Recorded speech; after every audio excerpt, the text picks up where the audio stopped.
ጊዜ ቅዱስ ገብርኤል የምስራች ያሰማችሁ። የኢትዮጵያን መከራ በቃ ብሎ ሰላም ያሰማን። መልአከ ሰላም ነው ቅዱስ ገብርኤል። ለምኑትማ መልአከ ደስታ ያሰማችኋል። ደስታ ያሰማችሁ፣ ደስታ ያሰማን። አትፍሩ የሚል ፍርሃት የሚያርቅ መልአክ ነው። ዘካርያስ አትፍራ አለው። ሊቃውንት ሲተረጉሙ ለመልአክ ፍርሃት አርቆ መናገር ልማድ ነውና ይላል። መልአክ ፍርሃት አርቆ ይናገራል። ሰይጣን ግን ፍርሃት አርቆ አይናገርም። ፍርሃት ያርቃል፣ የተቋጠረ ይፈታል።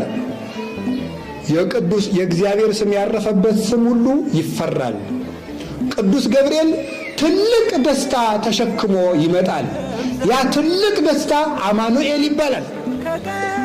እነሆ ትወልጃለሽ፣ ስሙን አማኑኤል ትይዋለሽ። አማኑኤል የሚለውን ስም ተሸክሞት የመጣ ቅዱስ ገብርኤል ነው። ሐዘን ለነበረበት ዓለም ለመጀመሪያ ጊዜ የመጀመሪያውን ደስታ ይዞት የመጣው ቅዱስ ገብርኤል ነው። ገብርኤል በሉ እስኪ። እዚህ ውስጥ ምን አለ? ምን አስተዋላችሁ? ኤል የሚል ስም አለ። አሁን ገብርኤል ብለን በጠራን ጊዜ በዚህ በቅዱስ ገብርኤል ስም ላይ የማን ስም እንደ ዘይት ፈሷል? የእግዚአብሔር ስም ፈሷል። ገብርኤል ሲባል እግዚአብሔር ለዚህ ነው እስራኤልን ስሜ በላዩ ላይ አለና መላኬን እንዳታሳዝኑት ተጠንቀቁ ያለ። ለዚህ መልአክ ስሰግድ፣ ለቅዱስ ገብርኤል ስሰግድለት በላዩ ላይ የፈሰሰ እግዚአብሔር ስም አለ።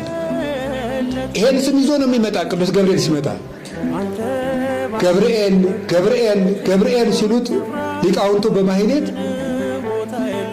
አባቶቻችን በሰዓታቱ መርገፍ መተርጉማኑም ሲያስተምሩ ገብርኤል ሲሉት እናንተ መልኩን እየደገማችሁ ገብርኤል ስትሉት የሆነ ነጠላ አካል አይደለም የምትጥሉት።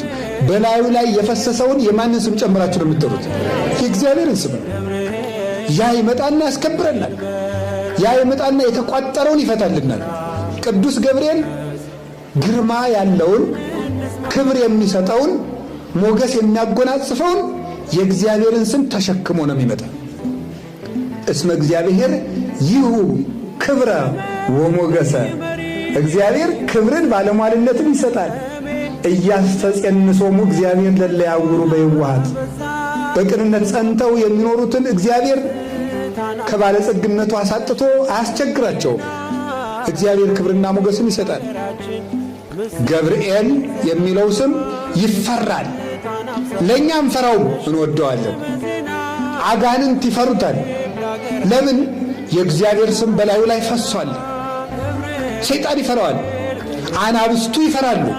እሳት ይፈራዋል የቅዱስ ገብርኤልን ስም። ሲመጣ እኮ የሰለስቱ ደቂቅ እሳት ጸጥ አለ። ታዲያ ቅዱስ ገብርኤል ደግሞ የእግዚአብሔርን ስም ተሸክሞ ነው የሚመጣው። ጎበዝ፣ የእግዚአብሔር ስም እኮ ሰማይና ምድርን እንደ ቅቤ ያቀልጣቸዋል። ይሄን ስም ተሸክሞ ለሚመጣ መልእክተኛ አፈር ትቢያ ቢልሱለት ያንሰዋል እንጂ ይበዛበታል። ይሄን ስም ተሸክሞ ለሚመጣ ገብርኤል ይሄን ይዞ ነው የሚመጣ። እሱ ሲመጣ ለዚህ ነው ምድር ትንቀጠቀጣለች። እምነገጹ ለመላክ በረሃት ምድር አይደል ያለ ቅዱስ ዮሐንስ። ከመላኩ ፊት የተነሳ ምድር አበራች ነው የሚለው ራዕየ ዮሐንስ ላይ። ከመላኩ ፊት የተነሳ ምድር አበራች። ጨለማ የሚፈራው ስም ነው ገብርኤል ማለት። እውነቴን ነው የምነግራችሁ፣ መልአከ ብርሃን ነው። ወሶበሬ እግዚአብሔር ለሊሁ እግዚአብሔር ንጽሕና ይፈነወ መልአኮ ብርሃናዊ ዘመጽሐቤኪ። እግዚአብሔር ንጽሕናሽን ቅድስናሽን ባየ ጊዜ ተርታ መላክ አይደለ ባለሟል መላኩን ያልታወቀ መላክ አይደለ ቅዱስ ገብርኤልን መላከ ጽልመት አይደለ መላከ ብርሃን ቅዱስ ገብርኤልን ላከል ወደ አንቺ ላከ ነው ያለባሪ ያቆስ። የቅዱስ ገብርኤል ስም ግርማ አለው። ሲመጣ እሳት ይፈራዋል። በሰለስቱ ደቂቅ በቂርቆስ ጊዜ እንዳየረው የተዘጋ ነገር ይከፍታል። ቅዱስ ገብርኤል ሲመጣ ዳንኤል ሱባኤ ገብቶ የሱባኤ ቁጥር ተገልጾለት ትርጉሙ ጠፍቶት ሲቸገር ቅዱስ ገብርኤል ከች አለ። ትንቢተ ዳንኤል ምዕራፍ 9 ላይ አለ።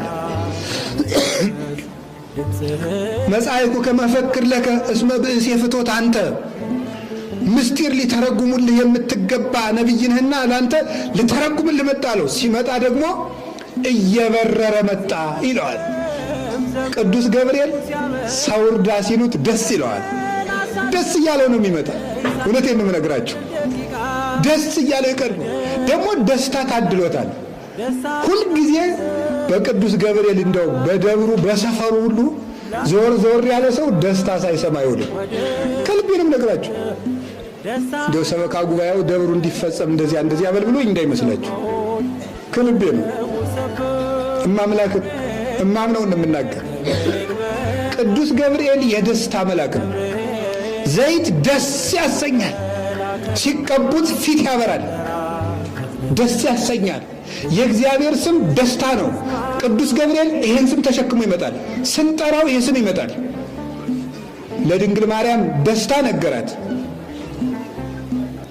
ለሶምሶን እናቶች ለማኑሄና ለእናት አባቱ መጽሐፈ መሳፍንት ምዕራፍ 13 ላይ እንደምታነቡት ልጅ አጥተው ሲኖሩ ትወልዳላችሁ ብሎ ደስታ ነገራቸው። ልጅ አጥቶ ላዘነው ለዘካርያስ ደስታ ነገረው። በጨለማ ላሉት እረኞች ትልቁን ደስታ ነገራቸው። እትፍርሁ እስመናሁ እዜንወክሙ አብየ ዜና ዘይከውን ለክሙ ወለኩሉ ዓለም። ለእናንተም ለዓለሙም ተድላ ደስታ የሚሆን ታላቅ